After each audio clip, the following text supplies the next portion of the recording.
guys, it's Jessie. Welcome back to my channel, welcome back to another video, and welcome back to another book haul. You guys know we love a book haul here on this channel. This is going to be my Christmas book haul. Every book I got kind of for my birthday and Christmas, because my birthday is the 14th of December, so I didn't want to do two like massive book hauls back to back. I've been very lucky and gifted so many books that I'm so excited about, and also I have just bought a couple for myself anyway as little birthday treats, etc, etc. So this is actually going to be my last book haul for a while. I'm about to go on a book buying ban for the first 3 months, I think, of 2024, just to really cull my physical TBR, as it's nearing 200 now, and I'm like, okay, now is a good time to kind of pause it and hopefully read through a bunch.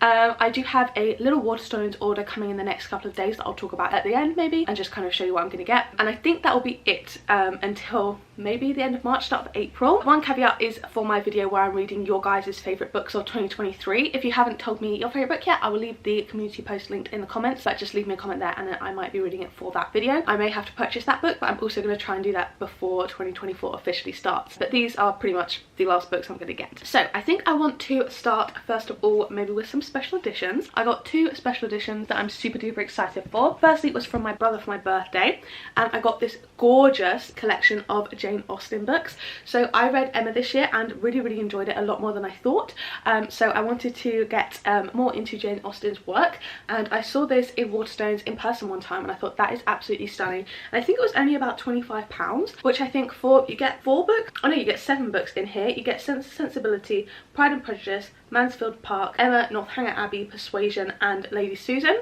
So a ton of books in here, and I'm really excited to delve into Jane Austen in the future. The text is like Bible size and the pages are like Bible thin, so like you fit a lot in here. It's over 1,000 pages, and you also get kind of like a timeline of her life and other readings and bits and bobs. But yeah, it's just so pretty, and even like the end papers, it's got a ribbon bookmark which I adore. And yeah, this is now proudly displayed on my romance shelf, because I think she's a romance girly. Like Emma was kind of romantic, and I don't have a classic shelf yet. I will do, and I will display it on there. But yeah, because I've read Emma, I can put it on my red shelf.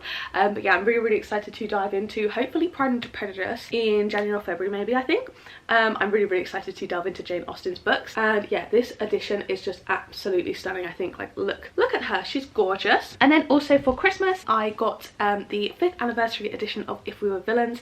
This is one of my favourite books of the year. I really enjoyed it so much more than I expected to, and I just saw this edition, I was like, that is stunning, I'm desperate for it.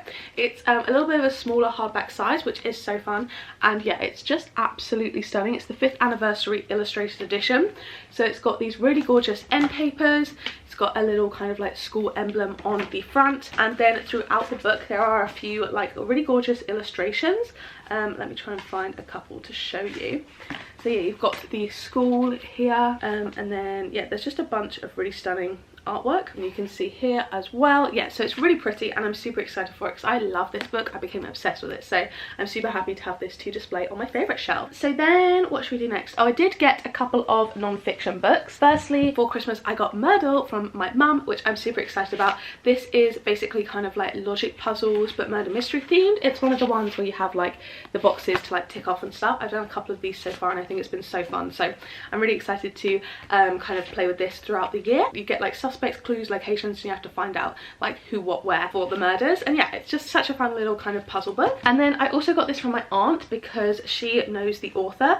It is a kind of indie published non-fiction about a backpacking, and it's called 16 Months Diary of a Backpacker. It's also a little cute little signed edition because obviously she knows him. So yeah, I looked this up on Goodreads and it's literally got no reviews or ratings, so I would love to, if I enjoy this, maybe rate it highly and recommend it to you guys. But yeah, I'm just excited to pick it up. As you guys probably know, I'm very much into traveling. I did a backpacking gap year which I had the best time on, so yeah, I'm excited to read about this. I believe it talks about Australia, Indonesia, Thailand, Nepal and India, which is super exciting. So yeah, I will probably pick this up hopefully at some point throughout this year and let you guys know what I think. Okay, then I'm gonna go for a couple that I actually ended up picking up myself. So I found this one in a charity shop the other day, and that is The Last by Hannah Jameson. This is actually really pretty decent quality. The spine's cracked, but besides that, it is great. I've heard good things about this, although it has kind of mixed reviews on Goodreads. Goodreads. This is basically a isolated murder mystery set after the nuclear apocalypse, and there's 19 survivors and you hold up in an isolated Swiss hotel, and then they find a body and you know that the killer is amongst the group. So it sounds like a super fun, kind of slightly unique murder mystery, and yeah, I'm just excited for it, to be honest, and I think I'm gonna have a really fun time with it. And I got it for, I think it was 50p. So I love charity book shopping. That's one thing that I might struggle with on my book buying ban. It's not just like going and like looking through all the charity shops. And then I picked this one up because I bought a book for my dad for Christmas and it was on the buy one get one half price table, so I was like, I'm losing money if I don't buy a book. And I recently read Circe and I've become obsessed with it. Like, it is my personality. I like think that I'm this Greek mythology like really smart girl now, even though I read the one book. So I now really want to read more, and I decided to pick up Stone Blind by Natalie Haynes. Natalie Haynes, Madeline Miller and Jennifer Saint, I believe the three kind of biggest Greek mythology retelling authors at the moment, so I really want to give them all a go. This is Medusa's story, I believe, a retelling of her story, I guess. So yeah, I'm super duper excited to give this one a go as well, and yeah, just overall really excited for it, so can't wait for that. Then for my birthday, my boyfriend very kindly took me to Waterstones, the big Piccadilly one in London, and said, you have 5 minutes and whatever you can pick up in the 5 minutes I will buy for you. So I had a lot of fun with that. I got 11 books, very proud of myself. I think I did pretty well there, even though I did get panicked at the start. I got very overwhelmed and I was just like looking around everywhere, and it was just like, it was really stressful, but I think I did pretty well. So I'm going to go through these in no particular order. We have a real mix because I was just kind of like running around trying to pick up a little bit of everything. So firstly we have Murder Before Evensong by Reverend Richard Coles. I've heard this has got quite low ratings on Goodreads, but I think I'm going to really enjoy it. I feel like if you go into it with like a cozy mystery mindset, I think it'll be quite fun. I know there's 2 more in this series now, and like the text is big. I'm hoping it's going to have a little bit of comedy. I'm not expecting Thursday Murder Club, but hopefully it will give like maybe like adjacent vibes. So yeah, it's just like a cozy little mystery in a like parish, I believe, like a parish town, and yeah, I think this will be a fun one. Then swapping genre completely, we have The Love Wager by Lynn Painter. I know this is the second one in the Wrong Number series. I haven't read the first one. I might look into doing that, but I think they're probably interconnected standalones, so I doubt I have to kind of religiously read the series back to back. But I read Best in the Movies by Lynn Painter earlier this year and I really enjoyed it. I gave that one a 4 maybe, I think. So I saw this one on the table. Firstly, so floppy, love it. But yeah, I'm really excited to give this one a go. I believe it's about 2 people like wingmanning each other, but then they fall in love in the end. And yeah, I think it's going to be such a cute little short romance. Hopefully I'll have a lot of fun with that one. Then we have 5 Survive by Holly Jackson. I absolutely adored Good Girl's Guide to Murder. I can't wait for her next release, and I believe this is more of a thriller than a mystery, but I'm really excited about this. I believe it's a bunch of people stuck in an RV and it's set over 8 hours, and they all have secrets and they're being targeted by a sniper. So yeah, I've heard mixed things about this, but I think overall it's got a good consensus. I'm not sure, but yeah, I mean, I loved Holly Jackson's writing in Good Girl's Guide to Murder, so I really hope I'll enjoy this as well. Plus it's YA, so I think I will probably like steam through it pretty quickly, and yeah, I'm excited for this one. I think this would be a great like readathon one. Then I picked up the second book in a series that I started recently, that is Red Queen by Christina Henry. I read Alice, I believe it was October, maybe November, I'm not sure, but I really did enjoy it. It's basically a dark Alice in Wonderland retelling. This is the second book in the series, and I'm really excited to pick this one up as well. I think it's going to be super fun. I really enjoyed kind of like the darker fairy tale nature of the first one, and I really hope that kind of obviously persists into this one. I had a good time with it. It felt kind of more YA in the kind of structure, but also some of the themes were quite dark, so I'm not too sure how it's going to go, what I'm going to think, but overall I'm very excited for this one. I think I will have a great time with it, and as you guys know, I'm really eager to tick off a bunch of series and finish them off and actually make progress in them this year. So then I am jumping into another series. This is Shadow and Bone by Leigh Bardugo. So I have had the second and third books for ages. I got them second hand and I can never find the first one, and I thought, I saw it on the table and I was like, you know what, now is the time. I do just want to start this series. I really want to get to Six of Crows. I'm never going to be able to find the first one. I'm never going to start the series, so I might as well just buy it first hand slash have my lovely boyfriend buy it for me. So yeah, this is the next one that I picked up. This is the start of the Grishaverse, I believe a YA fantasy. So I'm just starting to kind of dip my toes into fantasy. I've read kind of like cozy fantasy, Greek mythology, and then I've started ACOTAR, I've started kind of Serpent and the Wings of Night. So I think this is a great place for me to also kind of start with, just kind of like easy YA stuff to kind of dip my toe in, and then I can pick up more kind of intense high fantasy, adult fantasy stuff. Then speaking of ACOTAR, I got the final 2 books in the ACOTAR series. I'm deliberately avoiding looking at the blurbs because I'm only on the second one at the moment. Firstly, we have A Court of Frost and Starlight, which is a little novella. This is the 4th book, I believe, and then we have the 5th book, which is the biggest. This is gargantuan, like what, over 700 pages, very, very long. But yeah, I don't want to even flick through it, I don't want to get any spoilers, but yeah, I'm super excited about these to continue on with the series. I'm hoping to finish it by kind of the end of winter, maybe start of springish time, so I can jump into Throne of Glass as well. So yeah, super excited to now have the full series, although I don't know why this one has all this stuff on the edge and then the other ones don't match it, but you know what, it's fine, it's not a big deal. Then I picked up One Dark Window by Rachel Gillig. This is one that I'm really excited about. I've heard really good things about it. I've heard it's kind of like up there with like Divine Rivals and Fourth Wing as some of the like most talked about fantasy of the year, really. So yeah, I believe this is kind of to do with cards and kind of like almost Venom-esque with the monster in the head, I think, I'm not sure, but I'm really, really excited to pick this one up and jump more into my fantasy era. I feel like next year is going to be my fantasy, maybe classics era, like we'll see. But yeah, I'm really excited for this one. I've heard nothing but good things, honestly. I haven't heard any poor reviews of this at all, and it's very highly rated on my Goodreads. It's in the top 10 most high rated, definitely. And speaking of Goodreads ratings, one of the lowest rated books on my TBR I also picked up, which is The Pallbearers Club by Paul Tremblay. I am so excited for this. I feel like it's going to be a bit camp, a bit fun, a bit weird. This is, I believe, a vampire story, and someone is writing the book, but then there's also someone that's like been through it and like written corrections in it, and I think I'm gonna have a fun time with it. I think I'm gonna love it. It's very lowly rated, one of the lowest rated books. It's like a 3, it's in the low 3s. I know Kayla from Books and Lala absolutely loves it. Sometimes our tastes really align and other times they really differ, so I'm interested to see whether this is going to be the one that we both agree on, or it's going to be one of the ones that is a bit of a flop. But I'm really, really excited for this, like way more than things that are highly rated on my TBR. Like I think it's gonna be fun, I think it's gonna be weird, and I'm really actually looking forward to it. I just love anything that kind of plays with a bit of formatting, a bit with the genre, and yeah, just like the little bits that are like handwritten, added in. I think it'll be funny, maybe. I'm hoping they'll have some humour there as well. And finally, I picked up the Starlist Sea by Erin Morgenstern. This one is one of the kind of like higher fantasies I think I need to save towards the end of the year. Firstly, just for like the autumn vibes, but secondly, so I'm like more aware and kind of better at reading fantasy, I guess, just have more experience with it. This I've heard absolutely incredible things about. I'm sorry if you can hear my phone going off. I think it's because it's connected to my laptop and for some reason it's not muting itself, but I have heard absolutely excellent things about this. I think it's definitely kind of a very flowery, beautifully written fantasy. I have absolutely no idea what it's about, but I kind of don't even want to read the blurb and go into it blind. I also think the cover on this is just absolutely stunning. Like look at that, it's gorgeous. I think with the owl, she is just stunning, so I cannot wait to jump into that one, but that'll probably be towards the end of the year. And then finally I have some Christmas gifts and one birthday gift actually here.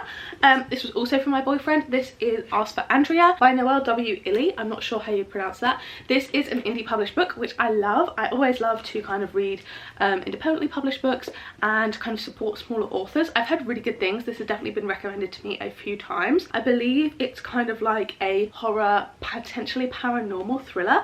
I've heard it's very, very gripping, but yeah, I'm super excited to read this one. Also, I think the cover is really, really pretty. So yeah, we love an indie book. Then from a Secret Santa I was a part of, I got the Strange Case of the Alchemist's Daughter by Theodora Goss. This is one of my favourite booktubers, Meg with Books' absolute favourite book. I believe it's kind of like a more feminist perspective of kind of like old gothic stories, I guess. So you've got like Mary Jekyll, there's the daughter of Dr. Moreau, I believe, Catherine Moreau, Justine Frankenstein, Beatrice Rappaccini. So I'm really, really excited to delve into this. What I also like, similarly to the Pallbearers Club, we have like a regular narrative and then we have the other girls kind of jumping in to tell their side of the story. I've heard excellent things about the audiobook for this, and yeah, I'm really, really excited for it. I've heard really good things, although it's kind of got mixed reviews on Goodreads. both reads, I think I might really enjoy it. I love a found family, I love a bit of a mystery, and I really think I'm going to enjoy the kind of jumping in type format. Maybe, we'll see. But yeah, that one I'm super duper excited for, so thank you to my Secret Santa for that. Then from my boyfriend's mum, I got the Song of Achilles by Madeline Miller. As you guys know, I'm in my Greek mythology era and I'm so excited to read this one. This is probably the most hyped up Greek mythology book ever that I've heard of, so I'm super duper excited to sink my teeth into it. I've heard it's absolutely devastatingly sad, and I quite like that in a book, so I'm really excited to pick this one up. I've heard excellent things. I know nothing about the story beside what was mentioned briefly in Circe, so I like kind of going into it a little bit blind. I know obviously, you know, there are certain conventions it has to hit, and like the story is kind of already plotted out, but I don't want to spoil myself, and I'd like to kind of go into it with you know, no thoughts, just vibes, I guess. And then finally I got the box set of the final books in the Shatter Me series, as well as the novella bind-ups. So you'll be able to see here on my Shatter Me shelves, I actually have got these two novellas already. However, it was cheaper to buy them as a box set than to buy them individually. Individually, both of these are about £8 or £9, and together for all of these it was £12 in the works. I believe they also do a box set of the other ones, that's why I got the first books too. So definitely check out the works if you guys are in the UK. But I got my other books second hand, so I'm going to be selling them on Vinted probably just for a couple of pounds and replacing them with brand new unread copies, which will be fab. But yeah, we've got Imagine Me and Believe Me here, and I'm so excited to finally finish off the Shatter Me series. I feel like I've been reading it forever, and yeah, I'm just so excited to have this little box set here. So those are all the books I have with me right now. I may get a couple as other presents, but I'll probably just mention those in reading vlogs. I think maybe one or two more potentially. I might also have to buy a book for that video like I mentioned, and then just going through the ones that I ordered on Waterstones. So they started their Boxing Day sale a bit early. They've done basically half price hardbacks, which is pretty much what they do every year, and they had some really good deals on there. I had a lot of credit on my card from when they did triple points when you spend over £100, and also I got to use my card when my boyfriend bought those 11 books, so I also had some credit from that. So I was able to make an order with just my credit on my card, so I actually didn't pay anything, and I got 4 hardbacks, which I was super excited about. Plus I also get the student discount, which I definitely would recommend doing if you are a student. So I got the Christmas Guest by Peter Swanson. Hopefully I can read this before New Year rather than waiting until the whole next year. That was for £4.75 in the sale. These are all hardbacks, by the way. Then I got Bookshops and Bone Dust for £9 and 2p by Travis Baldry. Firstly, I've heard good things about the Christmas Guest. It's a fun little Christmassy mystery thriller novella. Bookshops and Bone Dust, I read Legends and Lattes.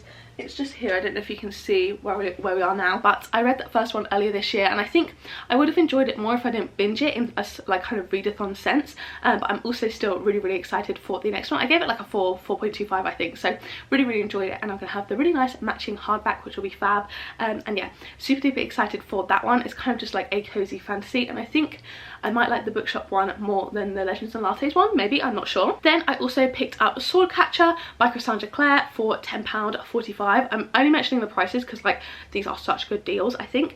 And yeah, definitely do check out the sale if you are interested. I've heard excellent things about this. I haven't read any Cassandra Clare yet. I have the first 4 books in the Shadowhunters series, but I thought maybe it would be fun to kind of read this series as it comes out and then kind of slowly try and catch up with the Shadowhunters series kind of alongside it, rather than trying to read all of Shadowhunters and then this one, just so I can kind of read them as they come out and kind of like be part of the conversation, do you know what I mean? Because not many people are really having a conversation about the first Shadowhunter book in 2024. So yeah, I'm super excited for that one. And then finally, continuing on with my Greek mythology obsession, I picked up Atalanta for £8 and 6p for a hardback. That's so cheap, what the hell? Yeah, I'm super excited for this as well. The cover is stunning. So yeah, really excited for all of those books to come in. And yeah, I have been thoroughly spoiled. I am absolutely over the moon with all of these books.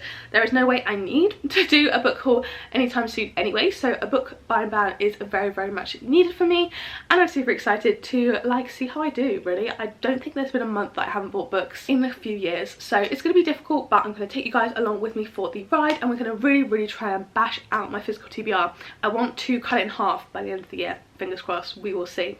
So thank you guys so much for watching. Merry Christmas. I'm filming this and you're seeing it on Christmas Day, so I hope if you do celebrate you had an excellent time, and if you don't then just had a good day in general. So yeah, thank you guys so much for watching, and I will still be posting bookmas videos the next couple of days. You have a lot more to come, but yeah, I really hope you guys did enjoy. If you did, don't forget to give it a like down below, hit subscribe and turn the bell to join a little club, and don't forget to turn on all notifications, and then you can be notified every single time I post a new video. If you want to watch one of my other videos, there'll be 2 on the screen now to pick from as well, so linked up in the cards from earlier. So yeah, thank you guys so much for watching, and I'll see you in the next one. Bye.